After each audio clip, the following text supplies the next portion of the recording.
부럽죠? 147세를 살고 이제 야곱이 숨을 거두려고 하고 있습니다. 또 부러운 것은 31절에 보면은 마지막 그 죽는 순간에 그 하나님 앞에 경배하며 그 숨을 거두는 그 모습이 또한 부러운 마음이 듭니다. 영국의 대표적인 복음주의 작가 중에 C.S. 루이스라고 제가 여러분에게 여러 번 소개시켜 드린 적이 있습니다. 이분이 자기 사랑했던 아내 조이 데이비더슨이 암으로 떠날 때 그 마음에 굉장히 마음에 상처가 되고 아픔이 되었어요. 그래서 그것을 이제 책으로 적어낸 것이 있는데 헤아려 본 슬픔이라는 책입니다.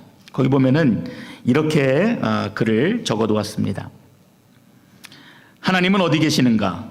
이는 가장 큰 불안을 느끼게 하는 문제 가운데 하나다. 행복할 때, 즉 너무 행복해서 하나님이 필요하지 않다고 생각할 때 그분을 찬양하면 따뜻한 환대를 받는다. 그러나 다른 도움은 아무 소용이 없고 오직 그분의 도움만을 절실히 필요할 때 도움을 구하면 어떻게 될까? 그야말로 문전박대를 당한다. 안에서 빗장을 2번, 3번 걸어 잠그는 소리가 들린 후에 긴 침묵이 이어진다. 그럴 때 발길을 되돌리는 것이 차라리 현명하다. 믿는 사람 같아요? 아닌 것 같아요? 아닌 것 같죠. 근데 이분이 사랑하는 아내를 떠나보내고 굉장히 절망감 가운데서 하나님 앞에 이렇게 탄식하며 글을 적은 내용입니다. 이처럼 우리는 알 수 없는 고난, 특히 감당할 수 없는 어려움에 직면하게 될 때 이해할 수 없는 하나님에 대해서 깊은 절망감을 느끼게 됩니다. 하나님은 분명 사랑이시라고 말씀하셨는데, 그리고 마태복음에서도 예수님께서는 세상에 있는 자기 사람들을 사랑하시는데 끝까지 사랑하시겠다, 분명 그렇게 말씀하셨는데 우리가 살다 보면은 결코 이해하고 받아들일 수 없는 많은 순간들이 우리 인생에서 다가오게 됩니다. 이런 절망감은 아무리 신앙이 있고 또 집사고 장로고 또 목사라 할지라도 결코 쉽게 이해하고 받아들일 수 없는 것이 사실입니다. 그래서 말씀을 준비할 때 가장 힘든 부분을 꼽는다면은 그렇습니다. 여러분, 이처럼 어려운 고난은요 하나님의 특별한 교육이 있습니다. 고난을 주신 이유가 분명히 있습니다. 저는 모르는데 마치 제가 하나님의 뜻을 아는 것처럼 결론을 내리고 그것을 여러분들에게 전해야 될 때 참으로 마음의 고통이 있습니다. 아마도 모든 설교자라면은 누구나 같은 어려움을 가지고 있을 것입니다. 당장 눈에 보이는 사회적인 현상이나 날씨마저도 예측하지 못하는데 감히 보이지 않는 하나님의 사랑을 측량하고 그것을 생각하고 그분의 마음과 뜻을 밝혀서 여러분들에게 전하고 또 그것을 함께 나눈다? 사실 그것은요 불가능한 이야기입니다. 아무리 훌륭한 신학자라 할지라도 다 설명할 수가 없는 것이 하나님의 마음이고 하나님의 사랑인 것입니다. 하늘을 두루마리 삼고 바다를 먹물 삼아도 다 기록할 수 없는 하나님의 사랑이 오늘 이 시간에 있는 것입니다. 우리가 몇 주간 야곱을 살펴보았는데 야곱의 길들이 결코 평탄하지 않았어요. 참 이러한 사람을 왜 이 성경에다 이렇게 장대하게 적어놓았을까 생각이 들 정도로 굉장히 꽤 많고 자기 생각 강하고 자기 주장 강하고 욕심이 강한 그런 야곱의 인생을 우리가 살펴보았습니다. 그런데요, 이 야곱의 인생이 그 노년까지 결코 평탄하지 않습니다. 지금 야곱은 인생을 정리해야 되는데 그 마지막까지 하나님께서 끝까지 훈련시키시는 연단의 시간들을 야곱이 경험하고 있기 때문에 그렇습니다.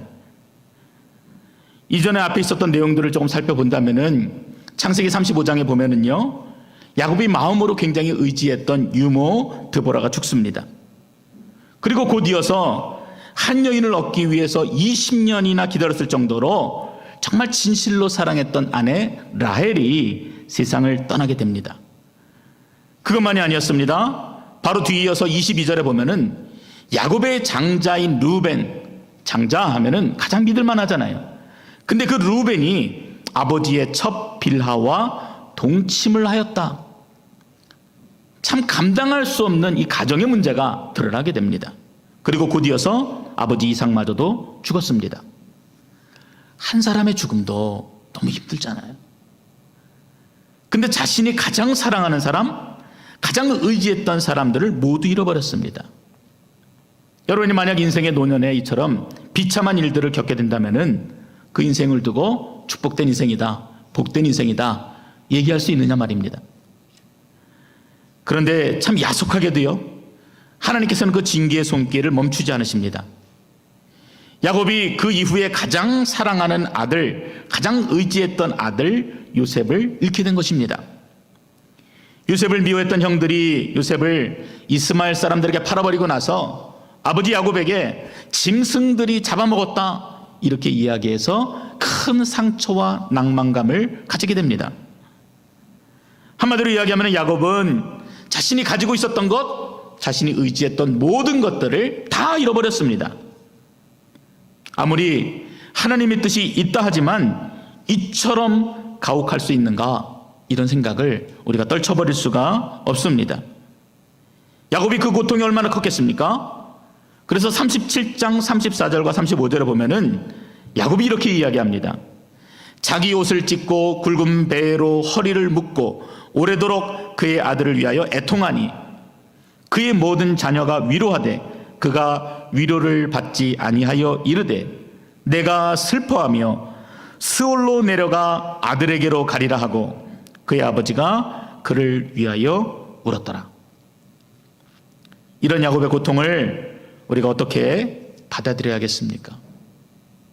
우리 주변에 이런 아픔을 가지신 분들, 특히 우리 가정 가운데 만약 그런 일이 있다면은 내가 겪게 되는 이 어려움의 문제를 우리는 어떻게 믿음으로 극복할 수가 있겠습니까? 하나님은 분명 사랑이시라 했는데 가혹해도 너무 가혹합니다. 아마도 성경이 이렇게 하나님의 이야기, 야곱의 이야기를 끝마친다면은 우리는 하나님을 그렇게 오해하며 살아갈 수밖에 없어요. 그렇게 결론을 내릴 수밖에 없습니다. 죄로 얼룩진 인간을 내치시고 징계하시는 하나님, 결코 용납하지 아니하시는 하나님. 그런데 성경은, 창세기는 죄로 인해 하나님으로부터 떨어지고 멀어졌던 인간이 어떻게 하나님의 은혜를 입게 되었는지 그 이야기를 우리에게 들려줍니다. 바로 그 책이 창세기입니다. 야곱의 삶이 그래요.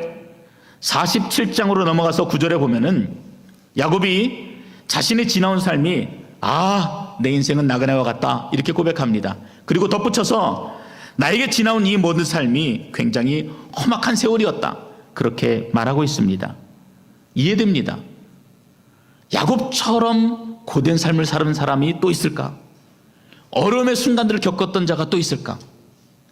비록 그가 꾀를 부리고 자기 욕심을 부리고 우리 누구나 다 그런 마음을 가지고 있는 것인데 왜 이처럼 야곱에게만 어려운 일들이 닥치는 것일까? 그럼에도 오늘 본문은 그 야곱에게 있었던 그 험악한 세월마저도 하나님의 은혜다라고 하는 것을 우리에게 보여줍니다.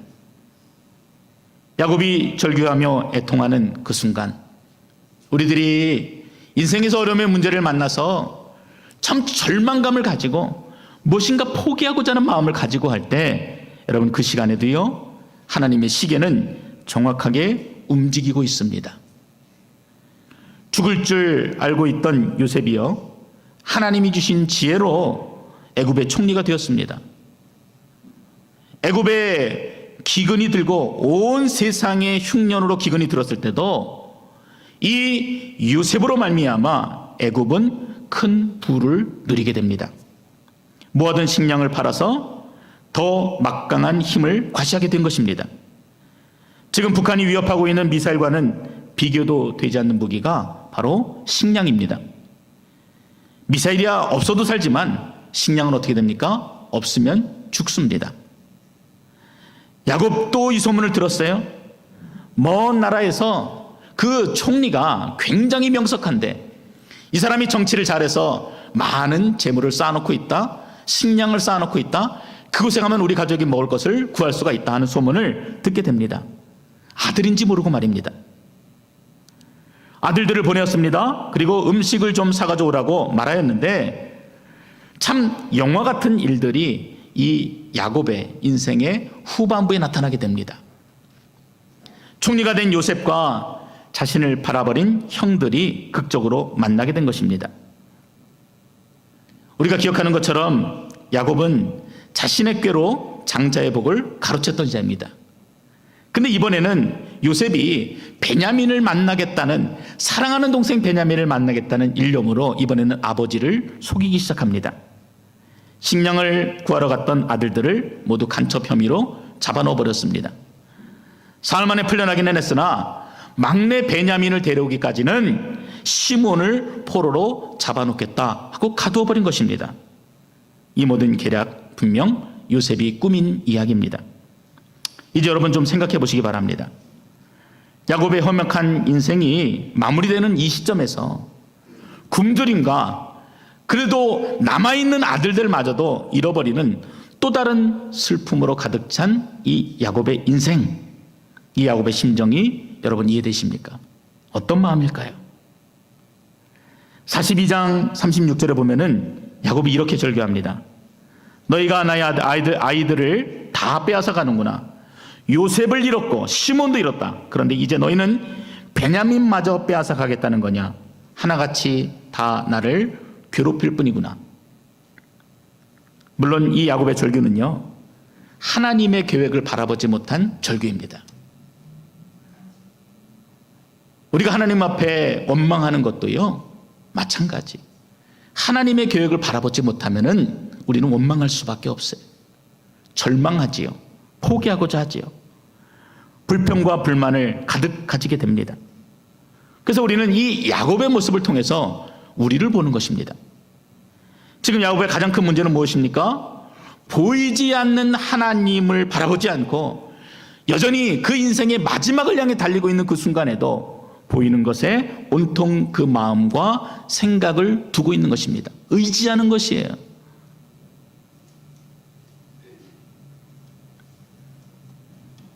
근데 성경은 야곱이 처절하리만큼 혹독한 이 시간들을 보내면서 분명 그 믿음이 한 단계 한 단계 성장하는 것들을 기록하고 있습니다. 더 분명히 말하면은 하나님께서 그 믿음을 성장시켜 주셨습니다. 43절에 보면은요, 기근이 길어집니다. 그래서 애굽에서 이미 얻어왔던 그 곡식도 다 바닥을 보이게 되었습니다. 그런데 야곱이 뭘 하는지 아십니까? 2절에 보면은 다시 가서 우리를 위하여 양식을 조금 사오라. 아니 목사님, 이 말이 무슨 믿음이 성장한 이야기입니까? 누구나 다 할 수 있는 이야기죠. 그런데요, 야곱이 어떤 자입니까? 꽤 많은 자잖아요. 그리고 무엇인가 욕심을 부리면은 결코 이루는 이러한 자가 야곱입니다. 야곱의 생각대로 한다면은 이런 대답이 맞습니다. 그래, 요번에 가거든 양식을 잔뜩 사와라. 술에다 잔뜩 싣고 와라. 내가 곱절이나 이득을 붙여서 팔아야 되겠다. 근데 뭐라 그래요? 조금 사오라, 이렇게 이야기합니다. 아마도 야곱이 달라지지 않았다면은 계속 쌓아둬야 된다, 이런 욕심을 부릴 텐데, 이전까지 보여주었던 탐욕적이고 이기적인 마음이 아니라 조금 사오라는 말로 그 아들들을 설득하게 됩니다. 이 조금이라는 말에는요, 얼마나 이 기근이 이어질지 모르니 내가 이것을 준비하는 것이 아니라 이제는 내가 하나님께 이 기근의 문제를 맡겨드리겠다 하는 그 마음의 생각이 담겨져 있습니다. 그리고 또 더 나아가서 자기만 돌아보는 것이 아니라 식량을 구하기 위해서 분명 많은 사람들이 갈 터인데 그 주변 사람들까지 돌아보고자 하는 야곱의 마음이 담겨져 있습니다. 별거 아닌 것 같으세요? 근데 야곱이 어떤 자예요? 근데 이 사람이 조금씩 바뀌어가는 것이에요. 근데 여전히 문제가 있습니다. 야곱의 둘째 아들 시몬이 여전히 애굽에 영류되어 있고, 또 이번에 식량을 다시 구하러 간다면은 막내 베냐민의 생사도 보장할 수가 없기 때문입니다. 이번에는 넷째 아들 유다가 아버지의 걱정을 덜어주기 위해서 나섰습니다. 아버지, 제가 담보가 되겠습니다. 걱정하지 마십시오. 이번에도 야곱의 대답이 야곱답지 않습니다. 에서로부터 자신의 생명을 보존하기 위해서 사절단을 셋으로 나누어서 보냈던 이 치밀한 야곱의 모습이 아니에요. 그렇다고 나이 많아서 늙으니까 포기하고자 하는 대답도 아니었습니다.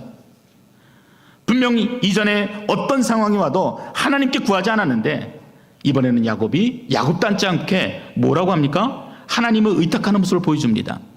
13절과 14절에 보면은 내 아우도 데리고 떠나 다시 그 사람에게로 가라.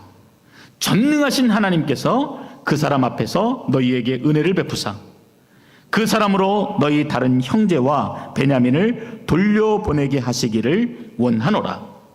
내가 자식을 잃게 되면 이르리라. 여러분, 분명히 달라졌어요. 완전히 달라졌습니다. 특별한 단어들이 눈에 들어옵니다. 하나님을 어떻게 부르고 있어요? 전능하신 하나님, 이렇게 부르는 것이. 이렇게 부르는 것은요, 자신에게 경험되어진 일들을 고백하는 것입니다. 그냥 의미 없이 부르는 것이 아니에요. 예전에 제가 참 좋아했던 찬양 가운데 사랑하는 나의 아버지라는 찬양이 있습니다. 근데 이 찬양을 부를 때마다 얼마나 울었는지 몰라요. 왜냐하면은 감히 저 같은 사람이, 저 같은 자가 하나님, 그 전능하신 하나님을 향해서 아버지라고 부르는 자체가 너무 감격이 되었습니다. 그래서 사랑하는 나의 아버지 막 이러면은 눈물이 막 흘렀어요. 어떤 사람이 암이 걸렸어요. 말기암 선고를 받았습니다. 의사들도 포기했어요. 근데 하나님께서 이 사람을 만지셔서 기적적으로 그 병이 치유가 되었습니다. 그러면 이 사람은 어떻게 하나님을 찬양하겠습니까?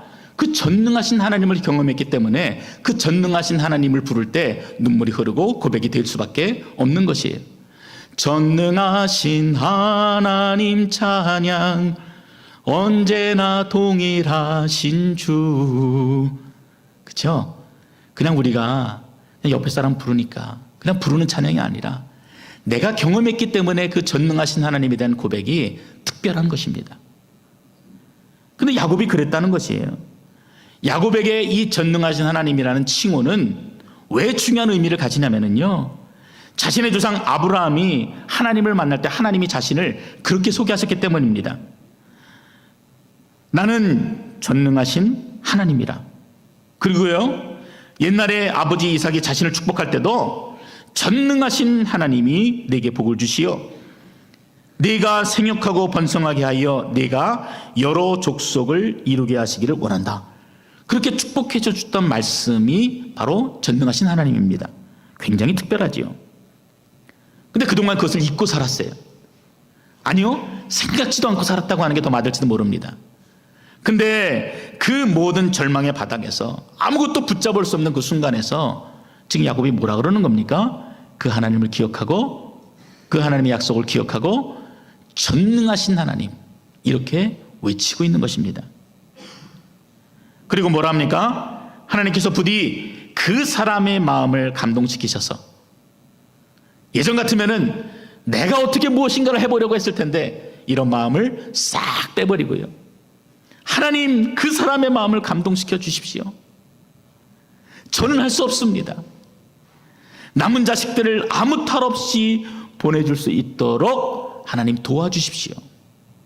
자신의 꾀가 0.1%도 들어가 있지 않아요. 그리고 마지막을 멋있게 마무리합니다. 내가 자식을 잃게 되면은 이르리로다. 하나님이 내 생명마저 거저가신다면은 하나님 그것도 인정하겠습니다. 내가 가장 사랑하는 아들들을 데려간다 해도 하나님 제가 인정하겠습니다. 그거는 하나님의 사랑이기 때문에 그렇습니다. 에스더처럼 단호한 신앙의 결단을 보여주고 있는 것입니다. 여러분, 비록 늦었지요. 오랜 시간 고달팠지요. 지나온 세월이 험악했지요. 그렇지만 하나님께서 원하셨던 야곱의 모습이 바로 이러한 모습이었던 것입니다. 이러한 모습을 만드시기 위해서 하나님께서 그 오랜 시간을 야곱을 다루셔서 예수 그리스도 복음이 선포되어지는 그 복음의 진리의 도구로 이 야곱을 사용하셨던 것입니다. 여러분, 이것이 바로 야곱이 여호와 하나님 앞에서 가져야 될 믿음과 신뢰였어요. 그리고 동일하게 오늘 우리가 하나님 앞에서 고백해야 될 바로 중요한 믿음의 고백이 되는 것입니다. 이것은 나의 지시를, 나의 지혜를 완전히 포기하겠다고 하는 고백이에요. 이것은 하나님의 은혜만 온전히 붙잡겠다는 고백입니다. 비록 내가 이해되지 못해요. 이해할 수 없어요. 받아들일 수 없어요. 그럼에도 하나님, 제가 하나님께 순복합니다. 하나님의 결정에 제가 엎드립니다. 복종합니다. 감사합니다. 어떤 순간이 온다 할지라도 하나님만 의지하는 신앙의 결단을 오늘 우리에게 말씀해 주십니다. 바로 야곱이 그 긴 고난의 시간들을 통해서 얻어낸 결과입니다. 그동안 얼마나 많은 것을 탐냈습니까? 그동안 자신의 손으로 얼마나 많은 것들을 움켜잡았습니까? 그 결과는요, 너무나 비참했어요. 상처밖에 없었습니다. 절망이었습니다. 소망 없음을 깨닫게 되었어요. 인생을 마무리하는 그 시점에서 이제 겨우 그것을 깨닫게 되었습니다. 좀 미리 알아서 그 마음을 깨달아서 하나님 마음에 흡족한 삶을 살았더라면 참 좋았을 터인데, 마무리하는 시점에서 이제 그것을 깨닫고 하나님 앞에 엎드리게 되었습니다. 사랑하는 성도 여러분, 이제 우리는 이 야곱의 이야기가 성경 속에서 어떻게 결말되어지는지, 또 어떻게 그 언약을 이루시는지 주목할 필요가 있습니다. 그것이 또한 우리에게 은혜가 되기 때문입니다. 먼저 하나님께서는 야곱이 노년까지 놓지 못했던 두 아들 요셉과 베냐민, 그래서 잃어버렸잖아요. 잃어버렸던 두 아들을 다시 야곱의 품으로 돌려보내 주십니다. 아브라함이 아들 이삭을 하나님께 내어 드렸을 때도 하나님이 어떻게 하셨어요? 드리니까 하나님이 다시 돌려보내고 살려주셨습니다. 다윗이 자신의 생사를 포기하고 하나님께 맡겨드렸을 때 하나님이 그 생명을 지켜주셨던 것처럼, 야곱이 가장 사랑하는 두 아들 요셉과 베냐민을 포기하여 하나님께 맡겨드렸을 때 다시 회복시켜주시는 놀라운 은혜를 경험한 것입니다. 이제 조금씩 그 묶인 실타래가 풀려지는 것 같습니다. 우리의 오해가 조금씩 풀려지는 것 같아요.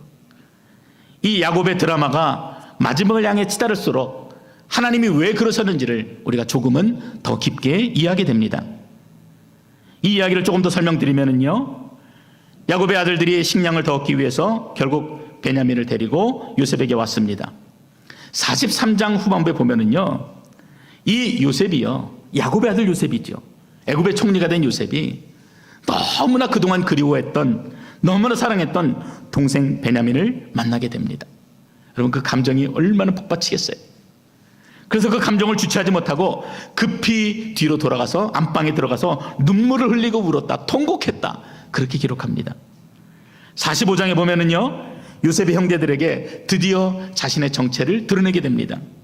이때도요, 사람들에게 다 이야기해서 다 나가라 이야기하고 형제들과 함께 펑펑 우는데 얼마나 펑펑 울고 그 소리가 컸는지 내 옆에 있는 바로의 궁전까지 그 소리가 들리도록 울었다, 이렇게 기록합니다. 근데 우리는 이 울음이 과하다고 생각하지 않습니다. 그동안 야곱의 가정에 있었던 모든 일들을 생각해 본다면 우리가 충분히 공감이 되어지기 때문입니다.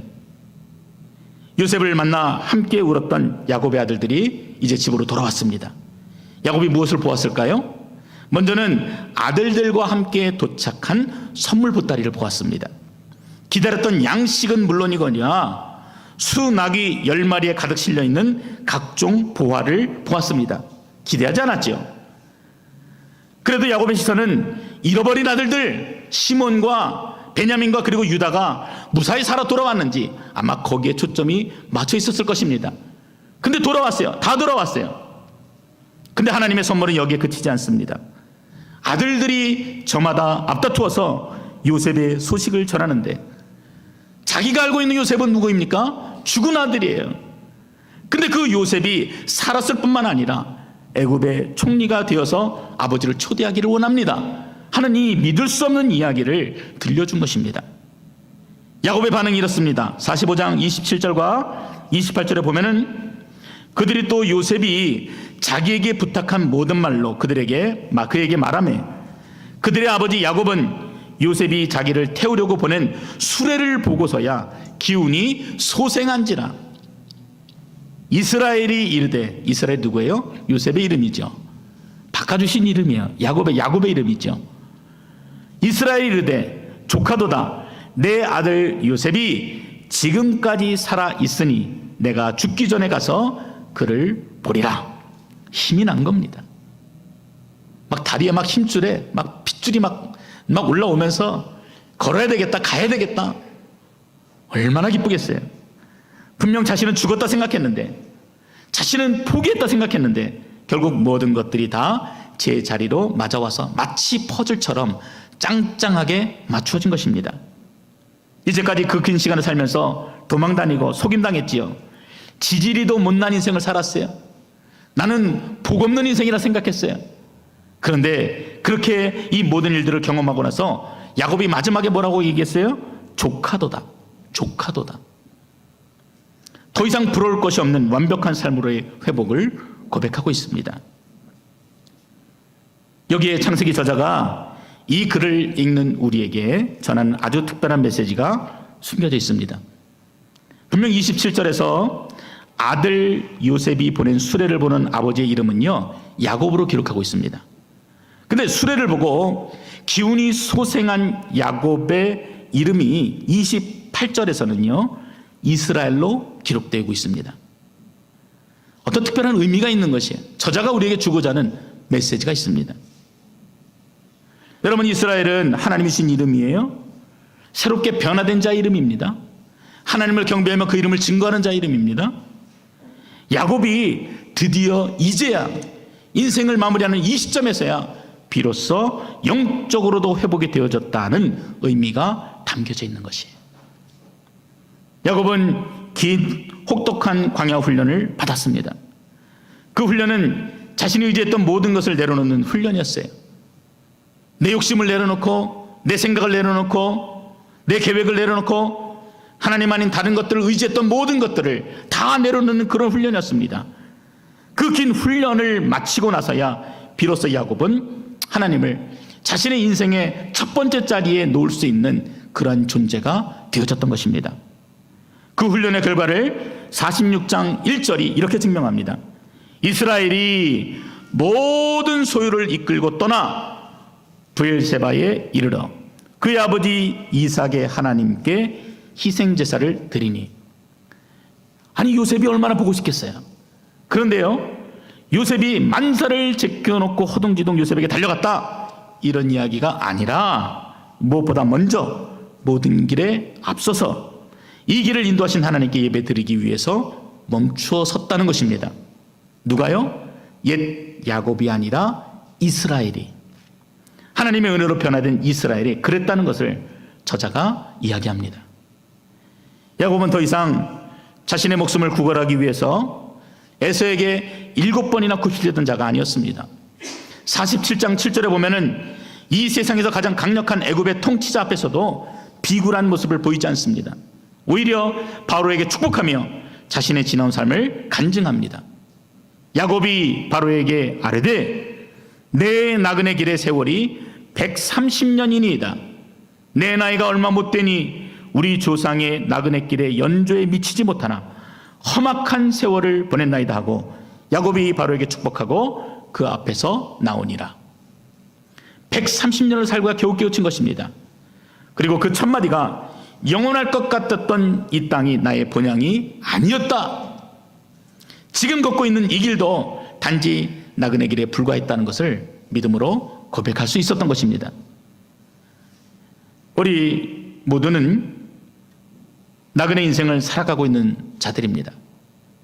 세상에 많은 사람들이 마치 이곳이 우리 인생의 마지막 종착지인 것처럼 살아가고 있지만 우리는 약속된 본향을 향해 걸어가고 있는 나그네에 불과합니다.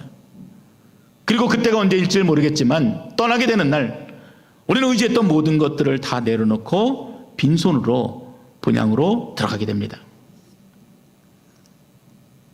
그 종착지에 도달하게 될 때 야곱과 같은 놀라운 고백을 드릴 수 있는 여러분 되시기 바랍니다. 여러분, 하나님이 우리에게 이것을 원하세요. 무엇인가 화려한 결과를 원하시는 것이 아니라 내 마음에 진실된 고백을, 하나님만이 나의 주인이시고 그분만을 붙들겠다는 그 간절한 마음의 중심을 원하십니다. 우리가 오늘 함께 읽었던 29절과 31절까지의 말씀을 우리가 한 번 더 읽어보겠습니다. 29절에서 31절입니다.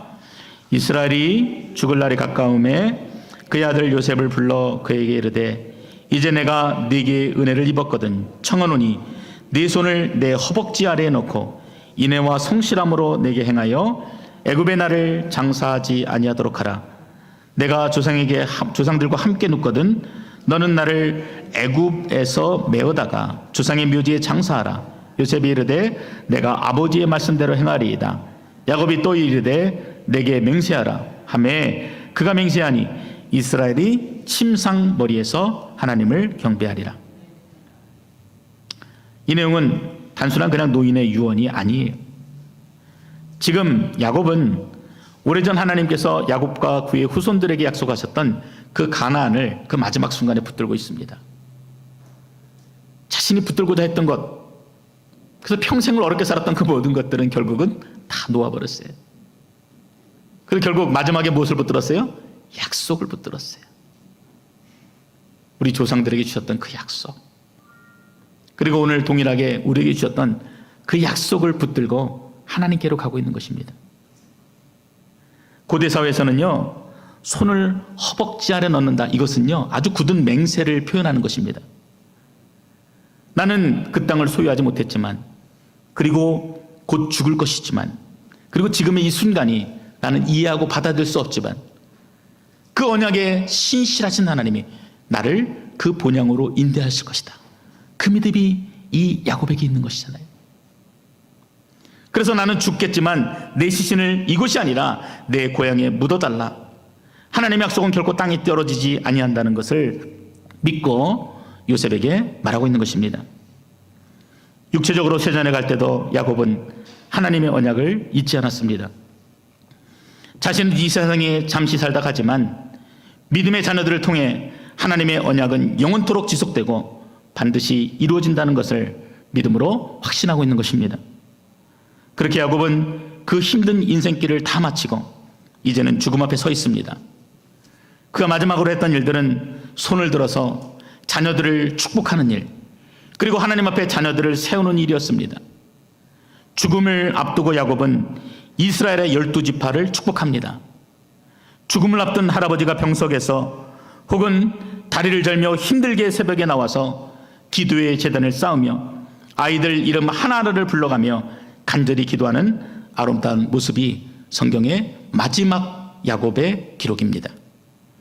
분명 야곱은 자신이 꿈꾸었던 삶대로 살지 못한 인생이에요. 성경에 있는 어느 인물들과 견주어 보아도 그렇게 무엇인가 내세울 만한 것이 있는 그런 인물들은 아닙니다. 참 누구보다도 어려운 삶을 살았고 험한 삶을 살았고 끊임없는 고통 속에 마지막까지 숨을 거둘 수밖에 없었지만 우리는 이 야곱의 인생 속에서 가장 아름다운 믿음의 사람을 보게 되는 것입니다. 야곱의 모습이 오늘 저 여러분의 모습이에요. 마지막에 그 언약을 붙드시고 하나님만 의지하는 귀한 믿음으로 영광 돌리시는 여러분 되시기를 주의 이름으로 축원드립니다. 기도하겠습니다. 아버지 하나님, 우리가 이 땅에 살면서 참 이해할 수 없는 많은 일들, 하나님의 뜻이다, 하나님의 계획이다 말하면서도 결코 받아들일 수 없는 많은 순간들을 경험하게 됩니다. 하나님, 그 절망의 순간에도 우리가 포기하지 않게 하시고 우리를 인도하시는, 장차 본향으로 인도하시는 전능하신 하나님을 붙드는 우리 모두가 되게 하여 주시옵소서. 김혜정 원사님 붙들어 주셔서 하나님을 전적으로 신뢰하게 도와주시고 인간의 생사복을 주장하시는 전능하신 하나님을 경험하는 복된 인생이 될 수 있도록 하나님 은혜 더하여 주시옵소서. 예수님의 이름으로 기도드렸습니다. 아멘.